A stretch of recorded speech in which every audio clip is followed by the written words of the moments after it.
of great strength and weakness. Ayan po, so yun lang po yung binasa natin kanina, yung Judge 13. Actually, buo po yan, 13, 14, 15, 16. Pero mahaba po siya. Kung nabasa na po natin yan, atin pong pag-aralan po. So, ito pong Israel na ito, pinili po yan ng ating Panginoon. Na, di ba po, sa pagkakaalipin sa Ehipto, nilabas po sila po doon at binigyan po sila ng pangako ng Panginoon. Yun yung promised land. Amen po. Di ba po, dati ang kanilang leader, walang iba kundi si Joshua. Kung saan doon po nililid po sila, binibigyan po sila ng command kung paano po yung gagawin nila. Kasi pagdating doon po sa bundok ngayon, doon po sila sasamba kay Yahweh. Pero, ito pong panahon dito po sa hukom na ito, nung namatay na si Joshua, wala na pong nag-lead sa kanila po. Kumbaga dito na po nag-umpisa ang lahat ng mga Israel, nagkawatak-watak na po sila. Kaya sinabi po doon sa hukom 21 verse 25, na panahon na yaon ay walang hari sa Israel. Kaya nagagawa ng mga Israelita ang gusto nilang gawin. So walang nag-lead sa kanila, napakahirap dahil walang pwedeng ibili ng Panginoon sa kanila dahil namatay na po dito si Joshua. At doon po nagkaroon na po ng kasalanan, nandun na po nag-worship na po sila sa ibang idols, na-reject na rin po nila itong si Yahweh na nag-alis sa kanila sa pagkakaalipin. Pero alam niyo po, itong Diyos na ito, dahil naririnig niya yung mga iyak nitong mga Israelita na ito, nagbigay siya ng mga judge. Actually, marami po silang mga judge. At ito pong si Samson, isa po siya na ibinigay ng ating Panginoon. So, doon po nung time na po yun, nagkaroon po ng peace nung time na merong judge na po, hukom. At pagkatapos na namatay ulit yung judge, balik na naman po sila sa dati. Dahil wala pong naglilig na po sila. So, ito po yung mga ginawa ng mga Israelita that time po. So, these God-empowered judges led Israel for 350 years. So, 350 years, paulit-ulit ginagawa ng mga Israelita. Kung nagkaroon na maglilig sa kanila, susunod sila kay Yahweh, pero kapag namatay yung naglilig sa kanila, nagkakawatak-watak. So, a time period in which there were several cycles of disobedience. Ayan, hindi pagsunod. On the part of the Hebrew people, it would go like this. Una po, the people of Israel would rebel against God and begin to worship the same pagan gods of the nations around them. So, eto po, they would suffer the painful consequences dahil po, nilipol po sila, cry out to God for help. Di ba, minsan ganun po tayo kapag meron dumating na problema, saka lang tayo lalapis sa Panginoon, saka lang tayo iiyak sa Panginoon. Pero kapag maayos na ang buhay mo, balik ka na ulit sa dating mong pagkakasala. So, katulad din po tayo ito, mga Israel na ito. Then, He would respond by sending a judge. So, mabuti naman po itong si Yahweh, ang ating Panginoon, who would deliver them. After that miraculous deliverance, the people would return to God. But when the judge died, ito po yung sinasabi ko po sa inyo, they would rebel against God and the cycle would start all over again. Paulit-ulit lang na ginagawa po nila yung bagay na po yun. Kaya nga po, ito po, pinili itong si Samson. Diba, dito na po magmumula ito pong judge na ito na ibinigay sa atin ng ating Panginoong Jesucristo. So, 40 years na ginagawa ito ng mga Israelita, kaya nasakop sila ng mga Filisteo, ng mga Philistine. So, doon po, iiyak sila sa Lord, iiyak sila hanggang sa meron na naman pinadala ang Panginoon, babalik ulit po sila. Pero alam niyo po, nung time na nasakop sila ng Filisteo, hindi na sila umiyak sa kay Yahweh. Hindi na sila humingi ng tulong. Bakit? Nagustuhan nila na sinakop sila nitong Filisteo na ito.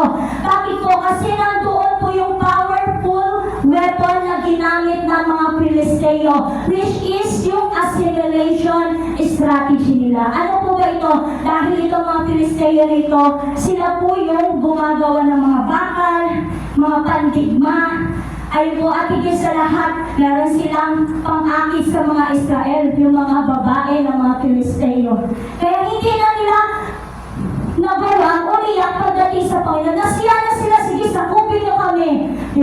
kumbaga doon na po nila na-adapt yung values at yung customs at higit sa lahat, yung sinasamba ng mga Filisteo. Kaya hindi po sila umiyak pagdating sa ating Panginoon, kay Yahweh. So, ito po si Samson, siya po yung magiging wedge that will begin to divide Israel from the Philistine. Kumbaga siya yung maghahati, kumbaga siya po yung magtatanggal ng mga Israel sa mga dating sa mga Filisteo na ito, free from their pagan influence, sa mga influensya nila. At alam niyo po, Samson is the last judge of Israel. The Hebrew word for judge means savior or deliverer. Was one who was empowered by the Spirit, yet also one who was dominated by the flesh. So dito po natin makikita kung paano ba gagamitin itong si Samson ni Yahweh para i-deliver itong mga Israel sa pagkakaalipin ng mga Filisteo nito. So sabi po dito sa Hukom chapter 13 verse 5, kung may panganak mo na siya, huwag mong puputulan ng buhok pagkat mula pa sa kanyang pagsilang ay itatalaga na siya sa Diyos. Siya ang magsisimulang magligtas sa Israel mula sa mga Filisteo. Yun nga po sasabi ko sa inyo, siya po yung magiging wedge, kumbaga siya po yung hahati, kumbaga magtatanggal ng mga pagkaalipin nitong mga Israelita sa mga Filisteo na ito. So, let me tell you the Nazarite vow deal. Ito po yun. Nazarite or Nazarite vow. A Nazarite was not to cut his hair. Ito po yun. Dahil sabi po dito, sa binasa po natin sa kanya, siya ay itatalaga kay Yahweh. Gagamitin siya. He was not to drink any produce from the grapevine, alcoholic or non-alcoholic. Di siya pwedeng tumikim ng mga alcoholic, mga grapevine, kahit yung katas lang ng ubas, kahit yung balat lang ng ubas, hindi siya pwedeng tumikim po nun. Dahil siya po ay tinalaga kay Yahweh. He was not to have any contact with any dead body. Kahit na merong patay sa kanilang pamilya, hindi siya po pwedeng sumama, hindi siya pwedeng pumunta dahil siya po ay itinalaga kay Yahweh. Alam niyo po, itong Nazarite vow, ito pong Nazarite vow is taken by individuals who have voluntarily dedicated themselves to God. Voluntarily na ibinibigay, dinededicate ang buhay nila sa ating Panginoon. The Hebrew word Nazir simply means to be separated or consecrated. Separated pagdating sa makamundo o consecrated itong si Samson na ito. Pero alam niyo po, sa Old Testament, ang nakagawa po nitong ang mga itinagang Nazarite vow po dito si Samuel at isa po si Samson.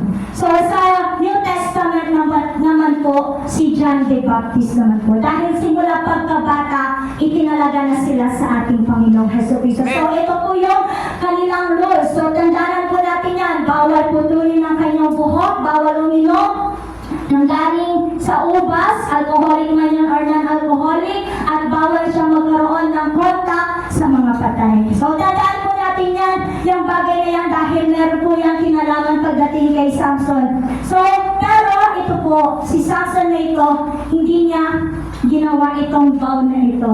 Although, alam niya itong vow na ito, pero hindi niya ito nagawa. Binigay ito sa kanyang magulang dahil yun po yung kabilin-bilinan ng anghel sa kanya.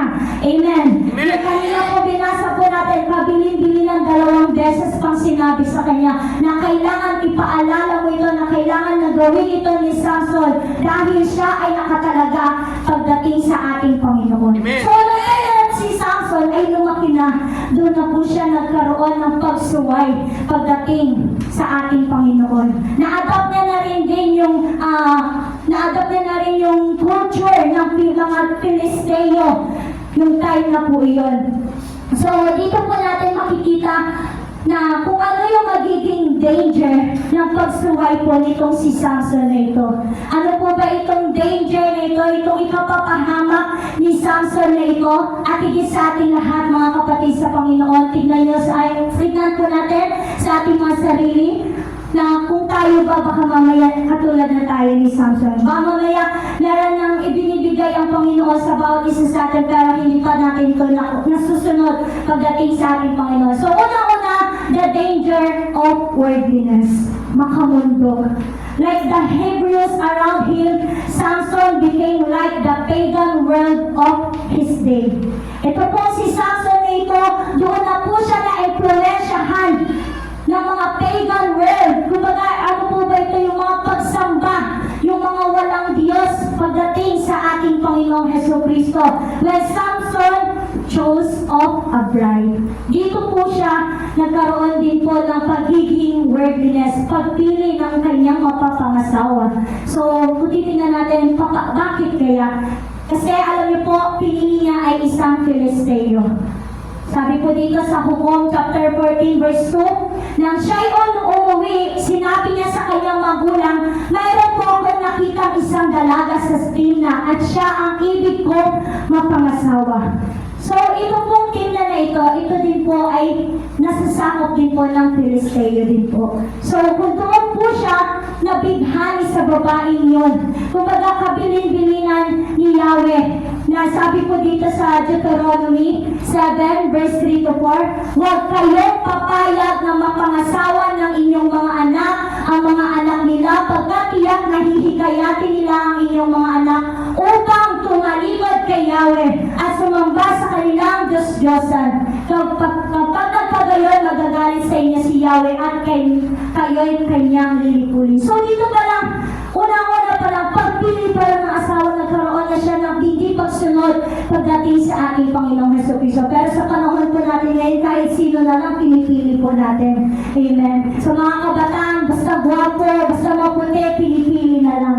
Diba? Hindi po natin tinitignan kung talaga ba ito ay nakasakop pagdating sa ating Panginoong Hesukristo. Patitignan po natin sa mundo po natin, nagmamadali. Di ba po?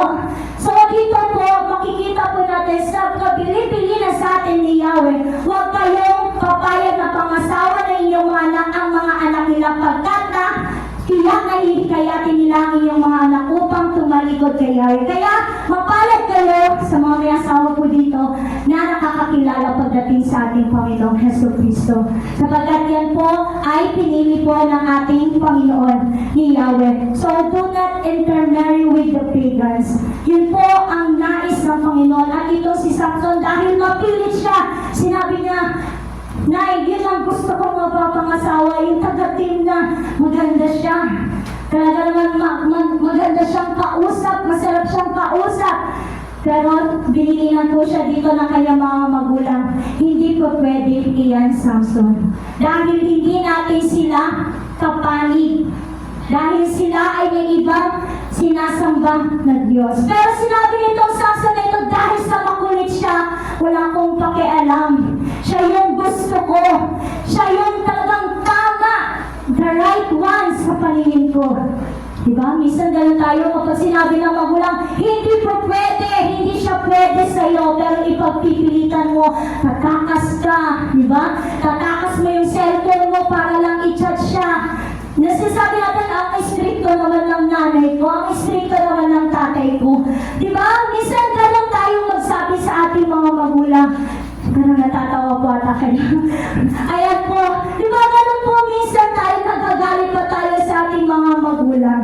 Ganun din po, kumbaga itong mga magulang ito, sila po yung pinagkalooban na para dahil sila ay nakakakilala sa ating Panginoon, sila po yung nakakaalam na pwede po ninyong mapangasawa. Mga kabataan, hindi pa pwede na kung sino na yung nagustuhan mo na parang lumakad kayo, nagkasalubong kayo, tumigil ang mundo mo.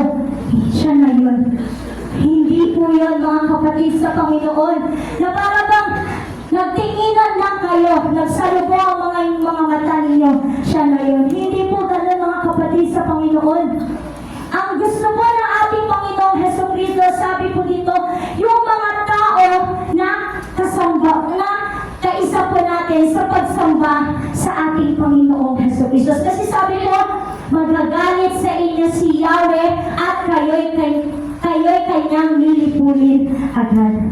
So, ito si Samson, dahil makulit siya, gusto ko siya lang Dahil po doon, dito po nagkaroon ng danger ang buhay po ni Samson sa pagiging worldliness. Kaya mga kapatid sa Panginoon, hindi po ito isang biro lamang po. Ito po ay totoo na kapag kayo hihingi ng inyong mapapangasawa, sabi nga po sa atin, Pastor, dapat ipinagpipray po natin yan. Dapat hinihiling natin sa Diyos yan at dapat unang-una nakakakilala po yan sa ating Panginoong Jesucristo. Kaya nga sabi ko sa inyo, mapalad yung may mga asawa po dito na nakakakilala sa ating Diyos dahil kaisa niyo po sila sa ating Panginoong Jesucristo. So, ito po ay warning ng ating Panginoon sa ating lahat. Samson was like his worldly Hebrew peers.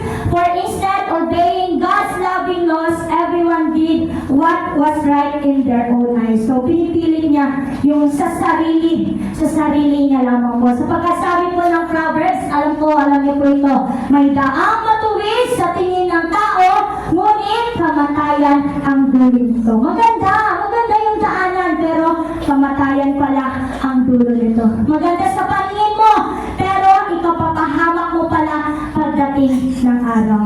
Pero alam niyo po, meron po dito example sa Bible, si Moses at si Zipporah. Meron po sila different races din po sila. Pero hindi po yun yung issue po doon. Ang issue po doon yung faith po nila kay Yahweh. Kaya siguro pinayagan sila ni Yahweh dahil iisa po yung pananampalataya po nila. At ito po sa mga Kristiyano na gusto magpakasal at gusto magkaroon ng asawa, kailangan we must share the real faith in God, the one true God na higit sa lahat, yung hindi lilihis sa direksyon ng ating pananampalataya sa ating Panginoong Jesucristo. So, ito po, balikan po natin back to the first danger. We are to be in the world. So, nandito po tayo sa mundo, kaya alam po natin maraming tukso sa mundong ito. At higit sa lahat, si Jesus, di ba po, lumakad din po siya dito sa mundo ito para pakisama niya po tayong mga makasalanan. Pero, hindi po siya naging kaisa ng mundo. Amen. Amen. Si Jesus, hindi siya naging kaisa ng mundo, bagkus tayo ay kanyang iniligtas. Tayo mga makasalanan. Alam po natin, sa mundo ito, lumalakad tayo, merong sin, merong pagkakasala, may tukso.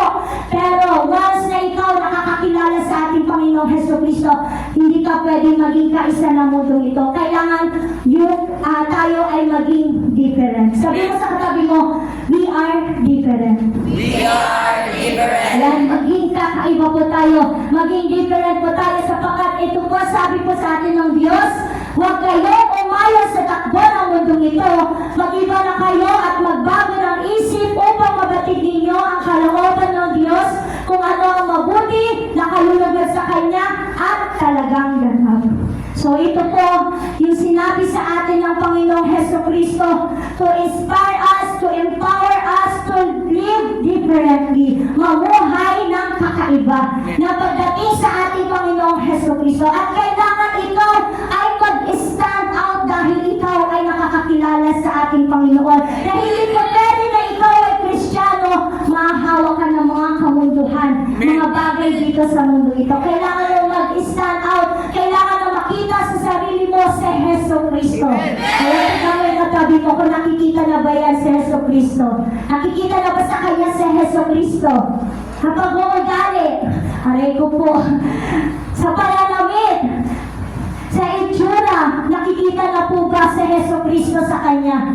Kasi sabi naman po ito sa atin ng Panginoon, huwag kayong umayon sa takbong ito, sa mundong ito.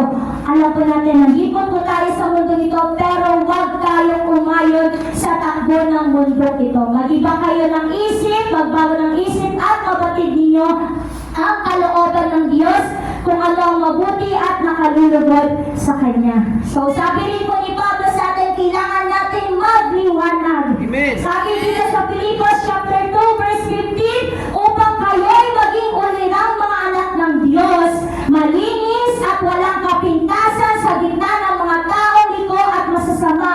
Sa gayon, magsisilbi kayong ilaw sa kanila tulad ng talang nagniningning sa kalangitan. So, nagliliwanag ka na.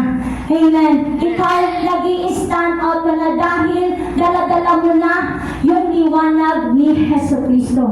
Katulad na pinapanood po natin sa video na ikaw nagtataglay ng liwanag, kailangan magliwanag ka rin sa ibang mga nakakasama mo. Kapag parang po, we share the gospel of Christ.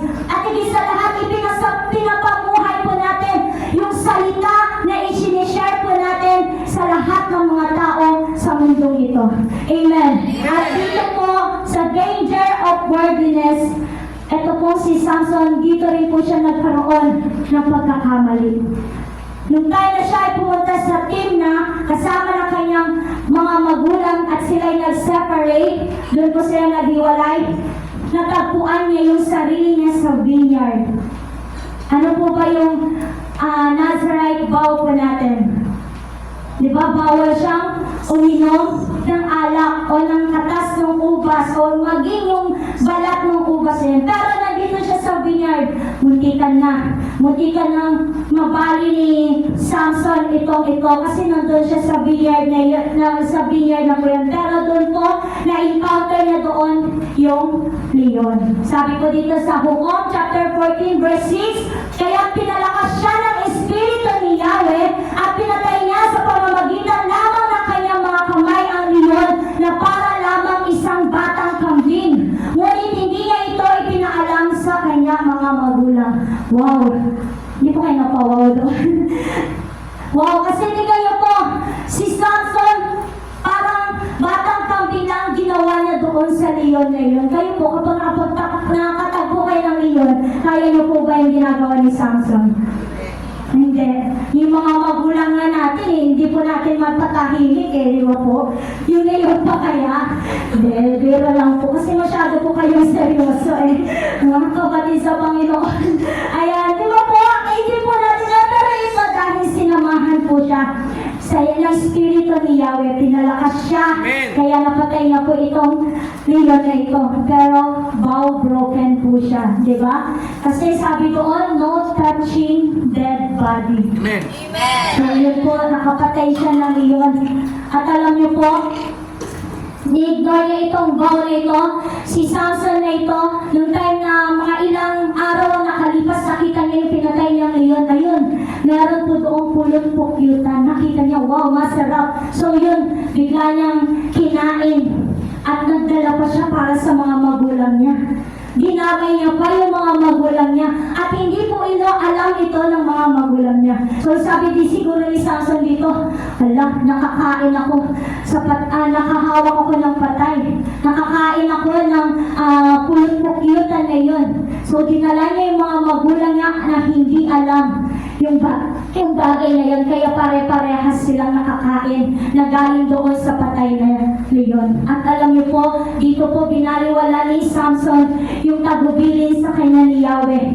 Pero sabi dito, bakit pinalalakas pa siya ng Espiritu ni Yahweh? Bakit ganon? Magkakaroon din pala siya ng pag-disobey doon sa Nazarite vow na yun, sa vow na yun. So makikita po natin yan, mga bandang kaduluhan na po yan. Kaya isingin po muna natin ang ating mga sarili. Amen po.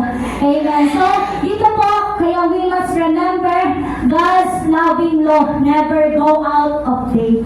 So, kailangan lagi po natin minamahal yung batas ng ating Panginoong Jesucristo. Kapag sinabi ng Diyos ito na hindi, kailangan sundin mo yun. Na kapag sinabi ng ating Panginoong Jesucristo na ito na iwanan mo yung mga bagay sa mundo ito, kailangan iwanan mo yun. Kasi alam niyo po, ang salita ng Diyos, lagi po yan applicable sa bawat Kristiyano. Lalo-lalo na sa ating mga nakakakilala sa ating Panginoong Jesucristo. Sabi nga po sa 1 Peter chapter 1 verse 25, the word of the Lord endures forever. So, hanggang wakas ang salita ng ating Panginoong Jesucristo. At kailangan mo sundin ito salita ng ating Panginoong Jesucristo.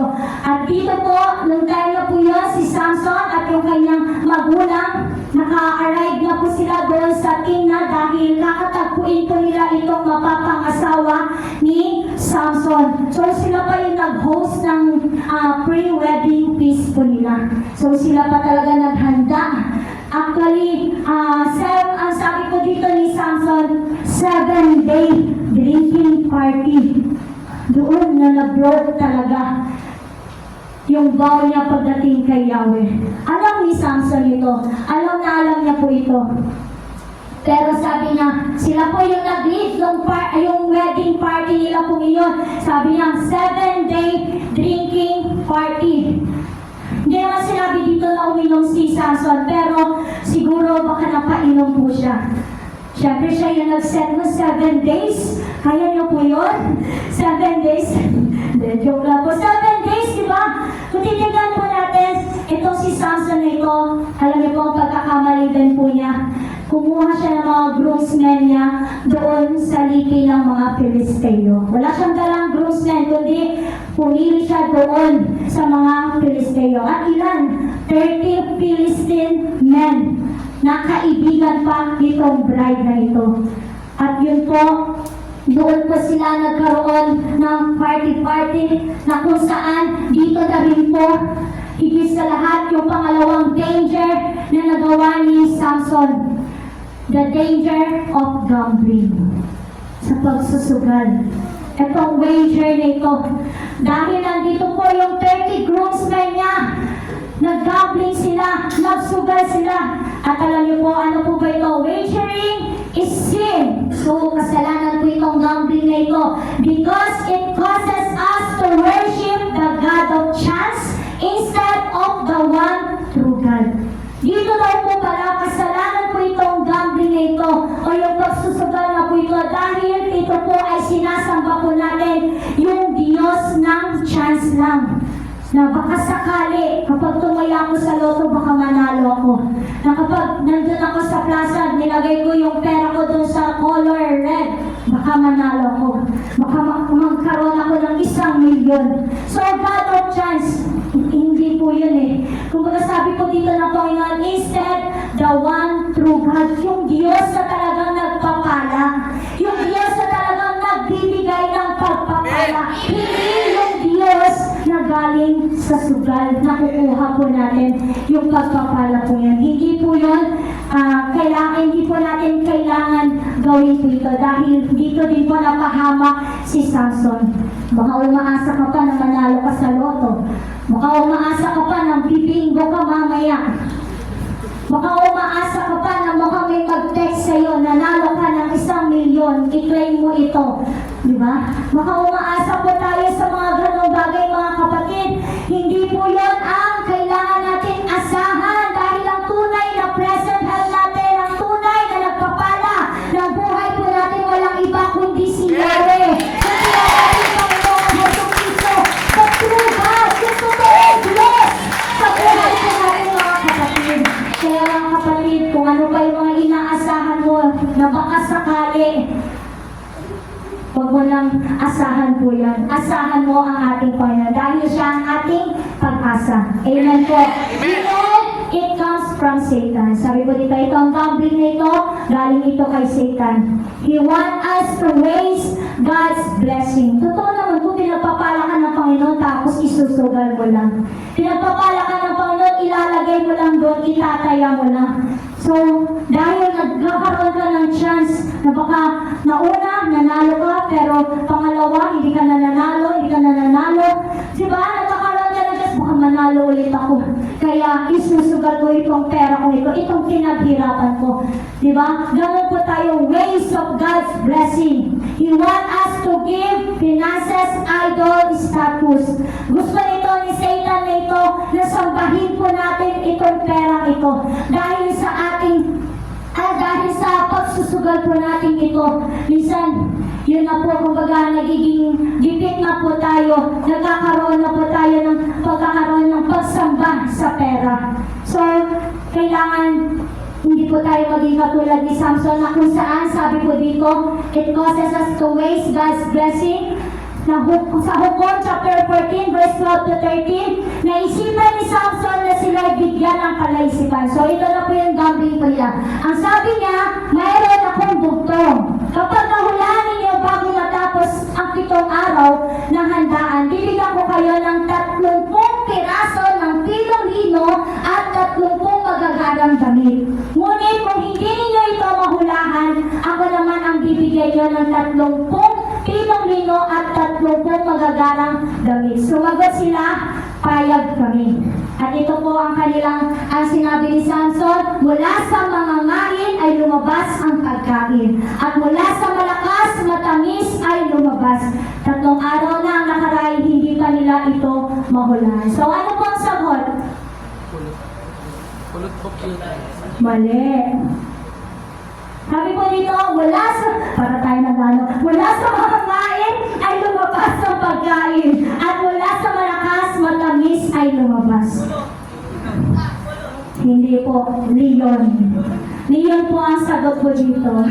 Hindi po pulot po kyutan. Dahil galing sa katawan ng leon, di ba, lumabas ang pagkain. At mula sa malakas, di ba po, malakas, matamis ay lumabas. Dahil malakas siya, napatay niya matamis. Check po natin sa Bible po. Basahin po natin. Leon po ang sagot po yan. Pero 3 days, hindi pa nila mahula-hulaan itong pinapahula sa kanila ni Samson.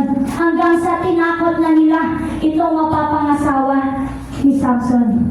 Hanggang sa tinakot nila. Sabi po dito sa Hukom, chapter 14, verse 15, nang ika-4 na araw, sinabi nila sa mapapangasawa ni Samson, gawan mo na paraang malaman namin ang sagot sa bugtong ni Samson. Kung hindi, susunugin ka namin at ang inyong bahay. Iniimbitan ba ninyo kami para paghirapin? So dito po, natakot po itong babae ito, kaya itong babae po ito na mapapangasawa niya, nagkaroon siya ng pagtatampo kay Samson. Sabihin mo na kung ano yung sagot, dahil kaibigan niya po yun, yung mga groomsmen na yun.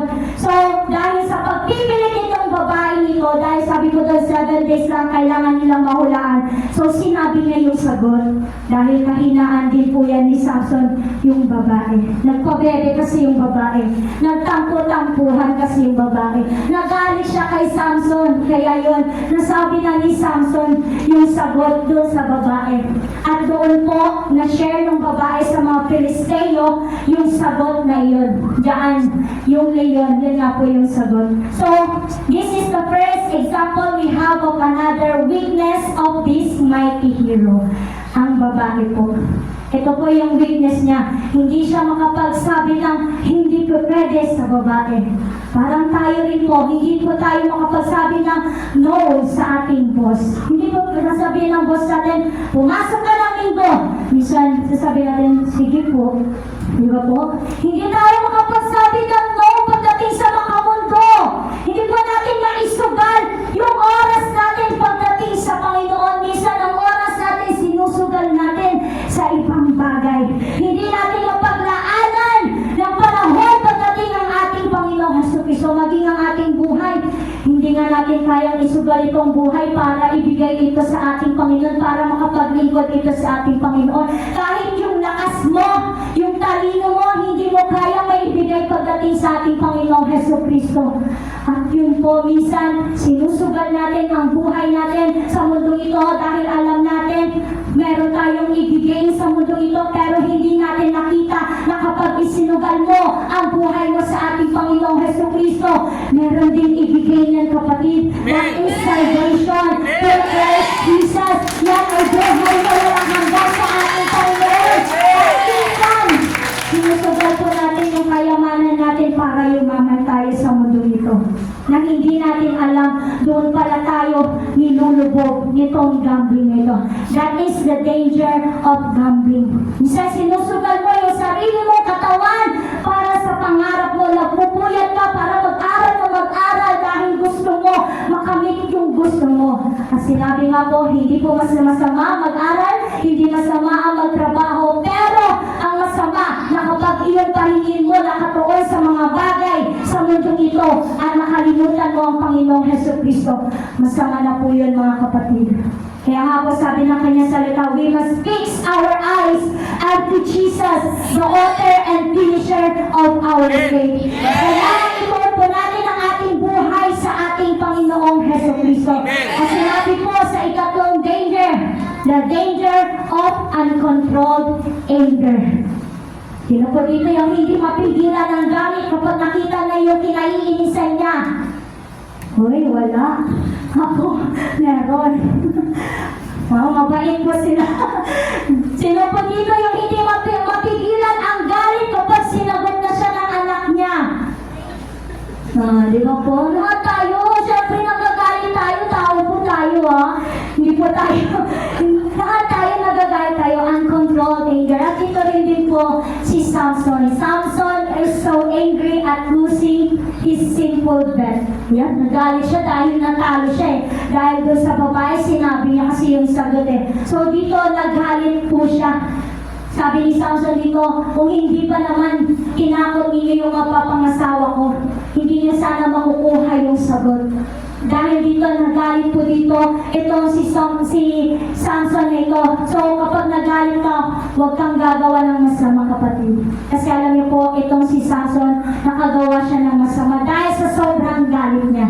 Kapag ikaw nagalit ka, hindi mo makontrol ang galit mo, hindi po pwede na ikaw ay makagawa ng pagkakamali sa kapwa mo. Kasi alam niyo po, ang pagkapuot sa kapwa ay parang mamamatay tayo. Amen. Amen po. Sabi po yan ng Biblia. Sabi po dito sa Hukod, chapter 14, verse 19, at si Samson ay pinalakas ni Yahweh. Kung titignan natin, pinalakas na naman siya ni Yahweh. Nagpunta siya sa Ascalon at pumatay ng 30 tao. Kinuha niya ang magagarang kasuotan nito at ibinigay. Dahil natalo siya, nagalit siya, nakapatay siya ng 30 tao. Sabi dito, kinuha niya ang magagarang kasuotan nito at ibinigay sa mga nakasagot sa kanyang butong. Pagkatapos, umuwi siyang galit na galit sa nangyari. Kapag sino po dito ay natatalo sa games, nagagalit. Sino po dito ay natatalo sa games? Kapag tinawag ng nanay, nagtatabog. Diba? Parehas din ito ni Samson. Galit na umuwi. Na hindi na siya napansin ang crush niya sa school. Galit na umuwi. Na hindi lang naibigay ng boss na yung sweldo. Galit na umuwi. Mga kapatid sa Panginoon, talaga namang ang galit. Nandiyan po talaga lagi po yan. Pero meron nga po tayo, the fruit of the Holy Spirit is patience. Kaya nga po meron po yan self-control na ibinigay sa atin ng Panginoong Heso Kristo. Sabi po ng Efeso, kung magagalit man kayo, iwasan ninyo ang kayo'y magkasala. Huwag ninyong hayaan lumubog ang araw na galit pa rin kayo. Huwag ninyong bigyan ng pagkakataon ang dyablo. So, ibig sabihin pala kapag tayo ay nagagalit, binibigyan natin ng pagkakataon itong si Satan ang maghari sa buhay po natin. Sino po dito yung may mga kagalit pa? Ay, wala po. Sino yung mga nagagalit? Kanino meron yung nagtaas wala na po. Marami pa nagagalit. Pero, sabi po dito, kung magagalit man kayo, iwasan ninyo ang kayo'y magkasala. Huwag ninyo hahayaang lumubog ang araw na galit pa rin kayo. Huwag niyo daw po hahayaan na umabot yung galit nyo ng ilang taon, 10 taon, 20 years, 5 years. Sabihin mo natin, mas maikli, 1 month. Huwag po natin hahayaan. Sabi ko dito, hanggang lumubog ang araw na galit. Huwag ninyong hayaang lumubog ang araw na galit pa rin kayo. So, isang lumubog lang pala ang araw. 24 hours lang pala dapat tayo magalit. Kinabukasan na lang ulit. Kasi another 24 hours naman Hindi po. So, iwasan po natin magalit.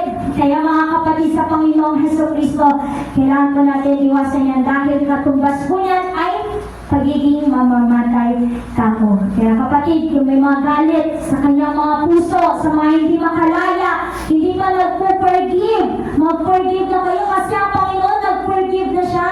Amen? Ang Panginoon, binigyan tayo ng forgiveness kahit na alam naman natin tayo ang nagkasala sa Kanya. Amen po? Diba? Ang Diyos na ito, sabi sa Kanya salita sa Mateo, kung hindi kayo magpapatawad, hindi rin kayo patatawarin ng ating Ama. Amen. Mga kapatid, kung hindi ka magpapatawad, hindi ka rin papatawarin ng ating Ama. Kaya kapatid sa Panginoon, magpatawad ka na. Sabi mo sa katabi mo, magpatawad ka na. Magpatawad ka na. Ayan, kailangan na po natin ang mga kapatid. Hindi po galing sa akin yan. Galing po yan sa salita ng Diyos. Amen. Kung nagbabasa po tayo ng Biblia, marami pong sinabi dyan na magpatawad na po tayo. So dito po, napatay niya ay 30 men para lamang sa damit, para lamang doon sa ibibigay niya sa nakasagot ng riddle na iyon. So, noong time na yun, nahimasmasan na itong si Samson na ito. So pumunta siya doon sa kanyang mapapangasawa. Nagbigay siya ng kambing bilang regalo. Kung baka katumbas nito siguro dozen of flowers, chocolates, box of chocolates. So titingnan natin, napaka-sweet din pala nitong si Samson na ito. So pero dito, hindi nagtagal at dumating ang panahon ng anihan. Dalang isang batang kambing, dinalaw ni Samson ang kanyang asawa, ngunit ayaw siyang papasukin ng biyenan niyang lalaki. Sa halip ay sinabi, akala ko'y galit na galit ka sa kanya, kaya ibinigay ko siya sa kaibigan mo. Ngunit kung gusto mo, nariyan ang mas batang kapatid niya at mas maganda pa sa kanya. Maaari mo na siyang kunin. So dito, nagkaroon siya ng peace offering, pero nalaman niya, wala na pala yung mapapangasawa niya. So dito, mas lalong nagalit si Samson. Dito po, nagalit siya sa mga Pilisteo na kung hindi dahil sa kanila, hindi sana mawawala yung mapapangasawa niya. So, ito dahil sa sobrang galit niya, dito niya po pinarusahan yung mga Pilisteo kung saan sa kanilang kakainin, sa kanilang mga tiyan. Ano po sabi ko dito? Umalis si Samson at humuli ng 300 na asong gubat. Pinagtatali niya ang mga ito sa buntot ng dala-dalawa at kinabitan ng sulo. Pagkatapos ay sinindihan niya ang sulo at pinakawalan sa triguhan ang mga asong gubat, kaya nasunog lahat ang trigo. Hindi lamang ang mga naani na, kundi pati iyong hindi pa naani. Ganon din ang ginawa niya sa taniman ng olibo. Ipinagtanong ng mga Pilisteo kung sino may kagagawan niyon. At nalaman nilang si Samson, sapagkat ibinigay ng biyenan niya taga-Timna ang kanyang asawa sa kasamahan ni Samson. Kaya pinuntahan nila ang babae at sinunod siya, pati ang ama nito. Tingnan po natin, grabe pala yung ginawang gulo itong si Samson na ito. Talagang nilipon niya yung kakainin lahat, yung mga aalihin dapat ng mga Pilisteyong iyon. Dahil sa ginawa po ito ni Samson na ito, sinunog yung babae, pati yung amang iyon. At dito mas lalong nagalit si Samson. Kaya sabi niya sa Hukom 15 verse 7, sinabi niya, dahil sa ginawa ninyong ito sa akin, hindi ako titigil hanggat hindi ako nakagaganti sa inyo. Sino po yung ganito sa atin? Hindi ako titigil magpo-post sa Facebook hanggat di ako nakagaganti sa iyo. Hindi ako titigil na irapan ka hanggat hindi ka tumitino sa akin. Hindi ako titigil na sabihan ka ng masasama hanggat hindi ako nakakaganti sa iyo. Mga kapatid, huwag po natin gayahin itong ugali na katulad po ni Samson na hanggang gusto niya makaganti dahil lamang sa sobrang galit niya. Hindi ako titigil. Diba? Hindi siya titigil na gumanti ng gumanti. Mga kapatid sa Panginoon, kailangan po natin na huwag maghalit at higit sa lahat, huwag umabot sa sukdulan yung galit po natin iyon. Sabi po sa Hukom chapter 15, verse 14 to 17, pagdating nila sa Lehi, sinalubong sila na naghihiyawang mga Pilisteo. Ngunit si Samson ay pinalakas ng Espiritu ni Yahweh at ang kanyang gapos ay pinatid niya na para lamang nasusunog na sinulid. May nakita siyang pangalang asno. Dito po, ito po, si Samson na po ito, di ba po dahil sa sobrang galing niya po doon sa mga Pilisteo dahil sinunod po yung kanyang mapapangasawa niya at yung tatay na po yun. So, dito naman po, lalo naman pong nagtago itong si Samson na ito dahil hinuhuli po siya. Kaya ito po, binigay siya ng mga taga-Juda dahil sinasalakay ng mga Pilisteo yung lugar ng Juda. Dahil kay Samson, kaya may nakita siyang pangalang asno. Dinapot niya ito at siyang ginamit sa pagpatay sa may 1,000 Pilisteo. Pagkatapos, umawit siya ng ganito. Sa pamamagitan ng pangalang asno, pumatay ako ng 1,000. Sa pamamagitan ng pangalang asno, nakabuntol ang mga bangkay ng tao. Pagkatapos, itinapon niya ang pangalang asno at ang lugar na iyon ay tinawag na burol na panga. So dito po, sa sobrang galit din po ni Samson na po ito, mas marami pa siyang napatay sa pamamagitan po nung asno pong iyon, ng donkey. So yun po, yun lang po yung pinampatay niya. At sabi po nito, pinalakas siya uli ng Espiritu ni Yahweh. Bakit po kaya? Dahil nga po, di ba si Samson, siya nga po yung maghihiwalay. Siya po yung wedge na kung saan tatanggalin niya yung mga Israelita sa pagkakaalipin ng mga Filisteo nito. Kaya po, ito po siguro yung ginawa ni Yahweh na pamamaraan para malipol niya ang mga Filisteo sa ganitong pamamaraan. So, patitignan natin nagkakasala pa si Samson at hindi niya nagagawa yung Nazarite vow ngayon. Pero dito po, yun naman po ang tungkulin ni Yahweh. Dahil kay Samson, kailangan niyang malipol talaga ang mga Filisteo na yun. So dito rin po nagkaroon ng pagkauhaw itong itong si Samson na ito. Kaya pinabukal ni Yahweh ang tubig. At doon po na nauli-uli ang lakas ni Samson. At doon po nagmahala si Samson ng 20 years in the days of Philistine. 20 taon, 20 years siyang namahala. So, dito po, dahil nakalimot na siguro itong si Samson, pumunta siya ulit sa Philistine City, sa Filisteo, sa Gaza, at nakakita siya ng isang prostitute. Doon po nakakita siya, naakit ulit siya ng babae. Kaya sa ika-4 ng danger of temptation. Sabi rin ko dito ni Oscar Wilde once said, I can resist anything except temptation. Sabi niya, kaya kong i-resist lahat except temptation. Maging tayo rin mga kapatid. Minsan, kaya natin i-resist lahat, kaya natin tanggihin lahat. Pero pagdating sa temptation, minsan doon po tayo nagkakaroon ng pagkakamali. Minsan yun yung ina-accept po natin sa buhay po natin. So nakita nila si Samson, that time, binantayan nila ang buong bayan para huliin si Samson. Si Samson, meron siyang physical strength indeed, but the fact that he yielded to temptation too easily. So dito po nakilala niya po yung isang prostitute na po yun. So doon po na-tempt po siya ulit sa isang babae. So we must remember this danger, moral compromise. At dito na-compromise si Samson, always make us weak. Kapag ikaw na-compromise ka, pahihinain ka yan, kapatid. Ang espiritu mo, pahihinain ka yan.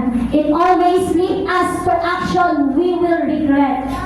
Ito po magdadala sa atin na kung saan magkakaroon po tayo ng pagsisisi pagdating ng araw. It always damages our relationship with God. Kapag na-compromise po tayo sa mundo ito, na-tempt po tayo sa mundo ito, dito po magkakaroon ng pagkawasak ng relasyon pagdating sa ating Panginoong Jesucristo. Kaya once na ikaw na-tempt ka, kapatid, we must pray to God. Lagi po tayo manalangin sa ating Panginoon na sinabi, Lord, lead us not into temptation. Deliver us from evil. Na kung saan, di ba sinabi po doon sa Mateo chapter 6, deliver us from evil. Sabihin po natin sa ating Panginoon, ipag-pray natin sa ating Panginoon, Lord, help me to see the painful consequences, yung masakit na kahihinatnan, Panginoon, ng aking kasalanan bago ako mag-commit doon sa kasalanan niya. Dapat, mga kapatid, once na tayo nako-compromise o natetect ang buto ito, kailangan pag-isipan po muna natin kung ano yung painful consequences na iyon. At kailangan natin ipanalangin sa ating Panginoon na lagi, do not lead us into temptation. Deliver us from evil. Kaya mga kapatid, mahalaga na lagi tayo nagpipray pagdating sa ating Panginoong Jesucristo. Well, at this point in his life, Samson ignored again the danger of temptation and began an affair with another Philistine woman named Delilah. Ito na po, nakilala niya na si Delilah. At higit sa lahat, ito po, nahuli siya ng mga Filisteo. At dito, gusto nila ulit na wasakin si Samson. Nakita nila, nagkaroon siya ng relasyon kay Delilah. So, they went to Delilah and offered her an enormous amount of money. Pinuntahan ng mga Filisteo itong si Delilah nito at inuporan siya ng malaking pera. If she could tell them the secret of Samson's strength. So, ito na po yung alam po natin sa istorya. Di ba po, si Delilah, na siya'y nagpupumilit, saan pa galing yung lakas mo? Paano gagawin para siya ay matalo ng mga Pilisteo? So, ito ay naging kasabwat ng mga Pilisteo dahil sa halaga ng pera. This woman was eventually Samson's downfall. Ito na po yung pagkabagsak ni Samson dahil kay Delilah. Siya yung patunay na sinasabi sa Timothy, 1 Timothy 6:10, the love of money is the root of all evil. Nakakita siya ng malaking pera. Siyempre dahil sa pagkasilaw niya sa malaking pera, gagawa siya ng kasamaan. Na kahit na mapapahamak na yung minamahal niya, para lang sa pera, ginagawa niya po yun. So dito po, nakita ni Samson yung feelings niya lang para sa babae. Doon mas tumibay yung feeling siya dito kay Delilah kesa sa wisdom na ibinibigay sa kanya ng ating Panginoong Hesukristo. Dito po, sinabi siguro sa kanya, bibigyan kita ng mega million lottery or more. Siguro inuparan siya na inuparan at ikaw kapatid, for sure, baka inuparan ka din para lang tanggihan mo yung paglilingkod mo sa Panginoon. Baka meron din nag-o-offer sa iyo ng malaking halaga para itakwil mo ang paglilingkod mo pagdating sa Panginoon. Baka meron din nag-o-offer sa iyo ng malaking halaga para ikaw mabawasan ang time mo pagdating sa ating Panginoon Jesucristo. Baka may nag-o-offer sa iyo ng pag-aaral sa ibang lugar na mas maganda. Kaya tatalikuran mo ang nasimulan mo paglilingkod mo sa Panginoon. Kapatid, tignan po natin kung sino ang nag-o-offer sa atin. Sabi nga ng lingkod ng Diyos sa atin, ng ating pastor, kung ang pagpapala na nakamit mo, nagtutungo ito sa iyo papalapit sa Panginoon, yan ay totoong pagpapala. Pero, kapag ikaw nagkaroon ka ng pagpapala at nakapaglayo pa ito sa iyo sa Panginoon, yan ay pagpapala ng kaaway sa iyo. So, tingnan po natin sa buhay po natin, baka merong offer ng sanlibutan ito para ikaw hindi magamit ng ating Panginoong Hesukristo. Baka merong offer ang sanlibutan ito para ikaw ay mapahamak pagdating ng araw. Akala natin maganda sa paningin natin. Akala natin maganda. Pero sa kabila po pala nun, kapahamakan ang kahihinatnan po natin. So ito po, sabi ni Delilah, saan ba nanggagaling ang iyong lakas? Sabi ni Samson, itali mo ang aking mga kamay ng lubid na hindi pa nagagamit. Dalawang lubid na hindi nagagamit at doon mawawala ang aking lakas, sabi ni Samson. Pero ginawa ito ni Delilah, pinatulog niya si Samson at sinabi, Samson, nandiyan na yung mga Pilisteo, didigmain na tayo. Pero nagulat sila, may lakas pa rin si Samson. Nabali niya, natanggal niya yung lubid na yun. Sabi naman ni Samson, itatali mo ng patirintas sa pitong tali. At doon ako mawawalan ng lakas. Pero tumawag ulit si Delilah, dyan na yung mga Pilisteo, at nandun pa rin ulit. May lakas pa rin si Samson. So sabi nitong Delilah nito, lagi na lang ako niloloko nitong lalaking ito. Lagi na lang ako pinaglalaroan. Puro fake news yung sinasabi niya. Hindi naman pala doon mawawala yung lakas niya. Kahit na italo ko siya sa kamay, igapos ko siya. Kahit na tiritas ko yung buhok niya, hindi pala. Hanggang sa nakulitan itong si Samson na ito dahil siguro sa sobrang mahal niya dito kay Delilah, nagpabebe na naman itong babae nito sa kanya. Dahil sa lungkot niya, na lagi na lang siya binibigo ni Samson, yun na naman po, pangalawa na naman, he can say a no to a girl. Hindi siya makapagsabi ng no. Hindi ba pwede? Baka minsan mga kapatid, yung meron tayo, baka meron dumadating sa buhay natin, baka hindi natin matanggihan. Baka mamaya dahil maganda, sige, igagrab mo na. Dahil sexy siya, sige, igagrab mo na. Yun pala yung magpuputol sa iyo ng relasyon mo pagdating sa ating Panginoong Jesucristo. Minsan, malaki, sige, igagrab mo na. Doon pala mapapahamak ka na. Mga kapatid sa Panginoong Jesucristo, hindi masamang humindi pagdating sa mga bagay sa mundong ito. Amen. Kung ang kapalit naman ay ang kaluluwa mo, kung ang kapalit naman ay ang salvation mo. Kaya meron nga pong wisdom ang binibigay ang Panginoon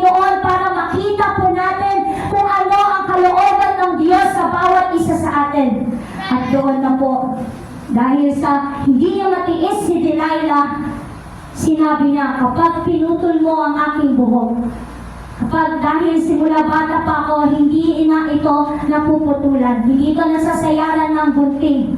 Sabi niya ganun. Kaya pinatulog niya si Samson at doon po, ni-razor niya yung buhok ni Samson. At hanggang dumating yung Filisteo, nandiyan na yung mga Filisteo. Doon, nanghina siya. He was easily captured and blinded.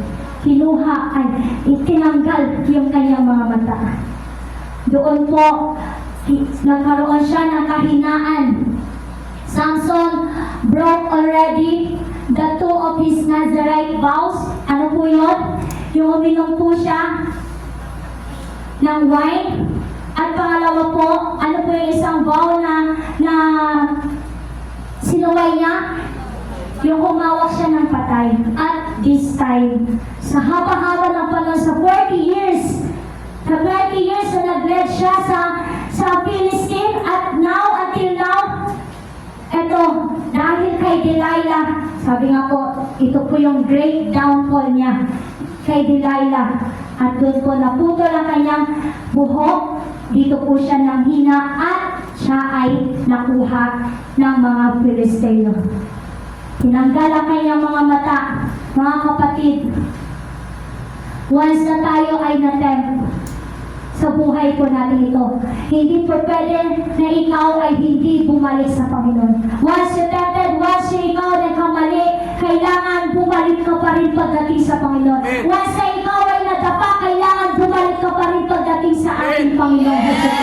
Hindi po pwede na kapag nagkamali ka, aakuin mo na lahat ng pagkakamali at lalayo ka na pagdating sa Panginoon. Huwag po tayo magbulagan, mga kapatid, sa Panginoon. Nakatulad ni Samson, nabulag siya sa pag-ibig ng isang babae at doon nawala yung espiritu ni Yahweh.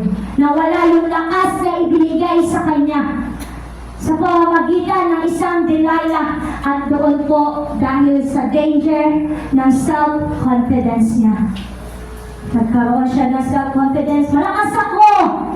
Kaya kong pumatay ng 3,000 Filisteo sa pamamagitan ng panganang asno. Malakas ako. Yan po, baka minsan meron tayo nitong danger self-confidence. Magaling ako. Kaya ko ang lahat. Mga kapatid, hindi mo kaya ang lahat.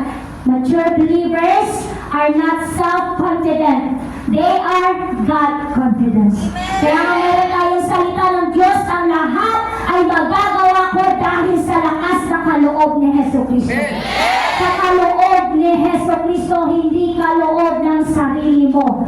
Kaya kapatid, yung may mga self-confident dyan na kayang-kaya ko ito, mapapasagot ko siya, kayang-kaya ko ito, magagawa ko lahat ito, kayang-kaya ko ito. Hindi mo yan kaya, kapatid. Only God, ang Diyos lang ang may kaya ng lahat sa buhay po natin ito, mga kapatid. Kaya dito po nagkaroon ng danger ang buhay ni Samson. Sa 40 years na yun, samantala, unti-unting humabang muli ang kanyang buhok. So dito po, nagkaroon ng pride itong si Samson na ito dahil sa self-confidence niya, na naalala niya na ang lahat ng bagay ay galing pala sa Panginoon. Yung buhay mo, yung lakas mo, kung ano meron ka, galing po yan sa Panginoon. Kaya wala kang ipagmamalaki. Sinabi ni Pablo, wala tayong dapat ipagmalaki, kundi ang kailangan natin ipagmalaki si Jesucristo. Yung kayamanan mo na ipinagmamalaki mo, hindi sa iyo yan. Galing sa Diyos yan. Yung bahay mo na napakaganda, yung sasakyan mo na napakaganda, hindi galing sa iyo yan. Galing yan sa ating Panginoon Jesucristo. Hindi dahil sa pagsisikap ko sa pag-aaral dahil matalino ako, kaya ito yung mama ako. No, hindi po yan. Dahil po yan sa ating Panginoon Jesucristo. We cannot boast to God. Hindi po tayo makapagmamalaki sa ating Panginoon Jesucristo. Katulad ni Samson, nagkaroon siya ng downfall. Kaya kapatid, kapag nagmalaki ka, magkakaroon ka din ng downfall. Magbabagsak ka din kapag nagmalaki ka pagdating sa ating Panginoong Jesucristo. So itong si Samson, Dito na po siya nag-spend ng buhay niya na grinding the grain. Kumbaga, nag-ano na po siya ng mga bigas ng mga Pilisteo. Ginigilan niya ang mga bigas ng mga Pilisteo. Naging alipin siya ng mga Pilisteo. Ibinagsak siya ni Yahweh. Binagsak po siya. Sabi nga po ng kanyang salita, ibabagsak niya ang sinumang nagmamalaki sa ating Panginoon. He opposed the proud. Di ba po? Ang Diyos na ito, ibabagsak ka kapag ikaw nakita niya nagmamalaki. Pero, samantala, unti-unti mahaba muli ang kanyang buhok. And that's the God's grace. Habag pa rin ang Panginoon. Why? Dahil pinili siya ng Panginoon. Itinalaga siya ng ating Panginoon para malipol ang mga Pilisteo ito. Even in the midst of the worst kind of failure, God was present, working to restore Samson. Kaya ito kapatid, hindi masamang magkamali sa buhay na ito. Hindi masama na ikaw ay dumaan sa failure. Kasi alam niyo po, meron naman po tayong Diyos na nagre-restore ng buhay po natin. Hindi masama na tumanggap ng pagkakamali. Hindi po yan ikinababa ng ating dignidad, ng integridad ang pagkakamali po yan. Pwede po natin aminin na nagkamali po tayo, di ba? Minsan kapag napagalitan po tayo ng pastor, akala natin binababa na yung ating mga sarili. Bakit? Nagtapos ako ng pag-aaral, hindi pwede gawin sa akin to ni pastor. Meron akong degree, hindi pwede gawin to sa akin ni pastor. No, kapatid. Alam niyo po, ang isang lingkod ng Diyos, ginamit po yan ng Panginoon para ikaw ibaba ka. Mga kapatid, sabi nga ni Pastor, hindi siya kailanman ng titrip ng isang tao. Yan ay dahil sa kalooban po ng ating Panginoon. And that's the God's grace. Muling humaba ang buhok ng ating Panginoong Jesucristo. At naniniwala ko, totoo yung pagiging pagre-repent nitong ni Samson ito sa kasalanan niya. Dahil sa kabulagan niya, nakita niya yung pagiging foolish niya noong time na yun. Dahil sa kabulagan niya, nakita niya yung pagiging rebellious niya pagdating kay Yahweh. Kaya ito yung kinahinat na ng kanyang buhay. Mga kapatid, gusto ko rin po makita sa inyo, baka nabubulag ka na. At alam niyo po, sa kabulagan po, dito sa mundong ito, baka hindi mo makita na nagkakamali ka na, nagkakasala ka na pala pagdating sa Panginoon. Dahil sa kabulagan mo sa mundong ito, hindi mo nakikita nagiging rebellious ka na pagdating sa ating Panginoong Jesucristo. Alam niyo po, si Samson, he is the proof of the truth of Jesus saying, at kung ang mata mo ang siyang nagiging sanhi ng iyong pagkakasala, dukutin mo ito at itapon. Mabuti pa ang mapunta ka sa langit ng bulag ang isang mata kaysa may dalawang mata kang itapon sa apoy ng impyerno. Sabi ng Panginoon, mas maganda na bulag ang isang mong mata kaysa naman buo ang mata mo, pero itatapon ka rin sa impyerno. Kung yung mata mo nagkakos yan ang pagkakasala sa iyo, tanggalin mo yan, dakutin mo yan. Sabi ko ng Biblia, kapag yung kamay mo nagkakos ang pagkakasala mo, tanggalin mo yan. Durugin mo yan, yung mga kamay mo, kung yan ang nagkakasala, pagkakos ng pagkakasala mo. Kesa naman pagdating ng araw, buo ka nga, pero nasa impyerno ka. Pero minsan, ang ating mga mata, hindi ito nakabukas. Hanggang sa ma-reach na natin yung pinakasukdulan, hindi pa rin nabubuksan ang ating mga mata. Pero alam niyo po, ang Diyos na ito, kailangan natin makita na sa kabila ng ating mga pagkakasala, meron pa rin Diyos na nagpapatawad. Sa kabila ng pagkakamali po natin, sa kabila ng ating mga kakulangan pagdating sa ating Panginoon, meron pa rin Diyos na kayang tanggapin ka kapag ikaw ay humingi ng tawad sa ating Panginoong Jesucristo. So ito mga Pilisteo ito, they celebrate yung God nila na si Dagon. Victory over Samson. Akala nila nagtagumpay na sila kay Samson. Si Yahweh kailanman hindi siya papayag. 3,000 men, lahat nandoon, nagtipon sila, pinag-celebrate nila, natalo nila si Samson. Naalipin nila si Samson. Yun ang ginawa ko nila. Ginawa nilang entertainment itong si Samson na ito. Pero Samson prayed his best prayer ever. The prayer of a man who was being refined by the power of suffering. Kaya sinabi sa Hukom chapter 16 verse 28, at nanalangin si Samson, Panginoon Yahweh, mahabag kayo sa akin. Isinasama ko minsan pa ninyo akong palakasin upang sa pagkakataong ito ay makaganti ako sa mga Pilisteo sa pagkadugot nila sa aking mga mata. Dahil sa kabulagan niya, nakita niya na yung purpose ni Yahweh sa kanyang buhay. Naging failure man siya, pero nawasak niya itong mga Filisteo na ito. Nagkasala man siya, pero yung purpose niya, nalipulin itong mga Filisteo ito, nagawa niya. Kaya sabi sa Hukom, itinukod niya ang kanyang mga kamay sa dalawang haligi sa gitna ng gusali at malakas na sinabi, mamamatay ako, ngunit sama-sama tayong mamamatay. Ibinuhos niya ang kanyang lakas at itinulak ang mga haligi. Gumuho ito at nagbagsakan ang mga pinuno at lahat ng Filisteo naroon. Kaya ang napatay ni Samson sa oras ng kanyang kamatayan ay mas marami pa kaysa noong siya ay nabubuhay. 3,000. So mas marami pa siyang napatay. Yun nga lang, kasama po siya doon na namatay. Mga kapatid, itong si Samson na ito, he was a man of faith. He was mentioned in the Bible sa Hebreo, nakasama siya sa heroes of faith. At alam niyo po, sa lahat ng mga heroes of faith na yun, kung kilala niyo po ang bawat isa po doon, lahat po yun naging failure din po sila. Si Abraham, si Noah, may failure din po sila. At kapatid, ikaw, baka may failure ka din. Pero sa failure na iyan, pwede ka ulit ibangon ng Panginoon. Pwede ka ulit i-restore ng Panginoon. Amen. Alam niyo po mga kapatid, hindi masamang magkaroon tayo ng failure. At the same time, he was a man of the flesh. Nagkaroon siya ng mga pagkakamali. Na kapatid, na sa oras nito, sinabi nga, kung ikaw ay naglalaro ng apoy, i-expect mo na masusunog ka. Alam po ba yun sa buhay po natin? Kapag ikaw nalulunod ka sa kasalanan sa mundong ito, expect mo may kamatayan. Merong pagdugo sa pagdating ng araw. Alam niyo po, ang buhay ni Samson pinapakita yung we must rely on God. Sa kalakasan ng Panginoon, importante yung we must rely on God, not on our power. Following God's will. Hindi sa katigasan ng ulo mo. God's will na eh. Hindi sa tigas ng ulo mo.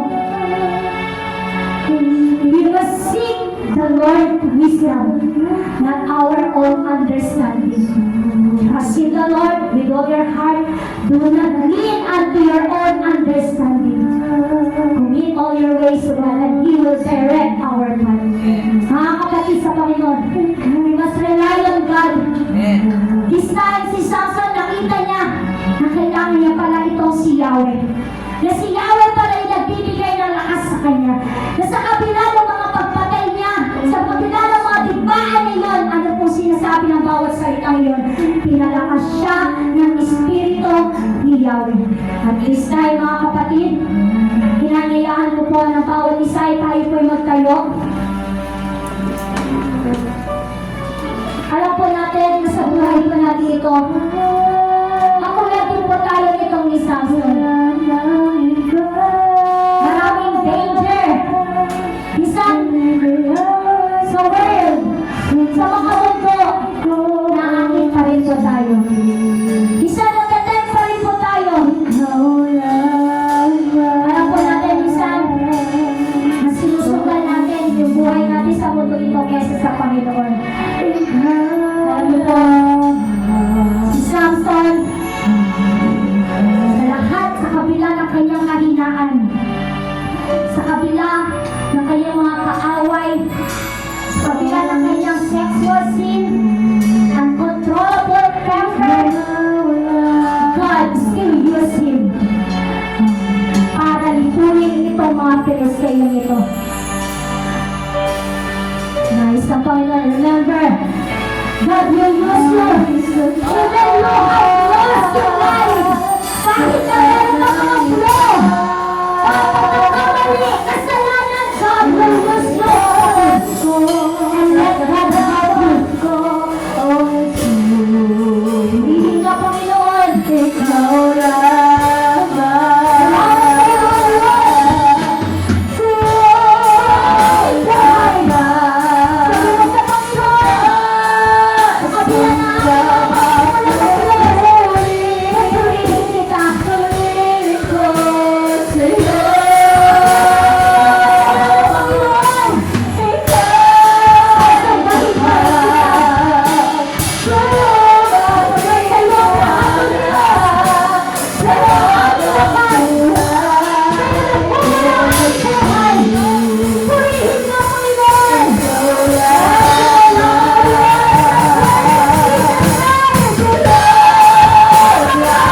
Diyos yan. Na alam natin lahat tayo, daan tayo sa ating mga pasin, nagdaan tayo, mga pagkakamali po natin, ng mga nakaraan. And this time, habang may panahon pa, God giving us another chance, more chance. Basta totoo ka na lumalapit sa ating Panginoon. Kaya ibigin mo ng buong puso ang Diyos ito. Manumbalik ka sa ating Panginoong Jesus. Salamat o Diyos. Salamat sa iyong kabutihan, Panginoon. Lord, ipinakita mo sa aming Panginoon. Lord, na ang buhay na ito ay nadadaya pala pang magpagdating, Panginoon, sa sanlibutan ito. Nadadaya pala, Panginoon, ang mga tukso sa mundo nito, Lord. Nadadaya pala kami, Panginoon, na maging ang aming mga sarili, Panginoon. At Lord, sa oras nito, Panginoong Jesus, sa iyo po namin isinusuko ang bawat buhay namin ito, Lord. Lord, na kami itinanggap mo, Lord, sa kabila po ng aming mga pagkukulang sa iyo, Panginoon. Lord, na alam namin, walang-wala pa kami nagagawa pagdating sa iyo, Panginoon. Lord, still, tinatanggap mo kami, Panginoon, para makapalingkod sa iyo, Panginoon. And we praise you, Lord. We thank you, Lord Jesus, for this great privilege, O God, for this great opportunity that you give us, O God. Lord, we praise you, Jesus. Salamat sa mga Panginoon. Salamat sa buhay na ito. At Lord, hayaan mo, Panginoon, na kami pa lang ilayo mo sa anumang tukso na kuto nito. At higit sa lahat, O God, patuloy, Panginoon, nagpapalukod kami, Panginoon, na iyong kapangyarihan, na iyong banal na dugo, Panginoon, na sa bawat paglakad namin sa mundo nito, Panginoon, ikaw ang aming kasama, O Diyos. At sa mga alam po, Panginoon, salamat sa pagpapaalala mo, Panginoon, sa mga salita mo ito, Panginoon.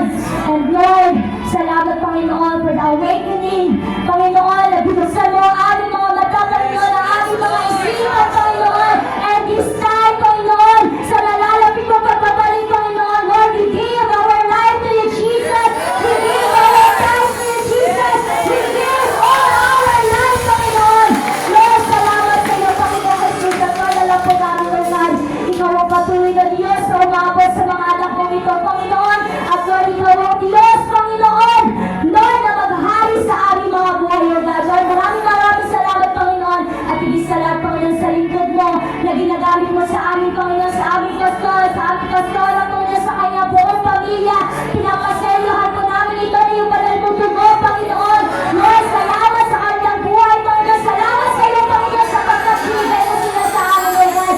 Lord, pagpaalalahanan kami, Panginoon, sa lahat ng aming mga pagkakamali, Panginoon, Lord. Kaya mo, Panginoon, bless their life, O God. Pagpalain mo rin po ang mga anak mo na narito, Panginoon. Lord, alam namin, O Diyos, ikaw ang nakababatid ng kanilang puso, Lord God. Narito sila, Panginoon, dahil para sa iyo, Panginoon.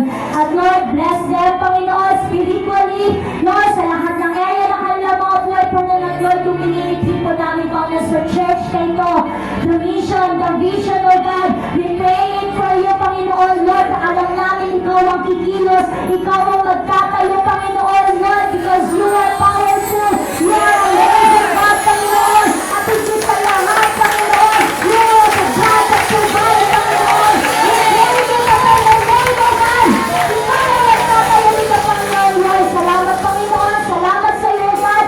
Lord, walang humpay kami magpapasalamat sa iyo, Diyos. Salamat sa kabutihan mo. Sa iyo po namin binabalik ang pinakamataas sa papulit pagsamba. In Jesus'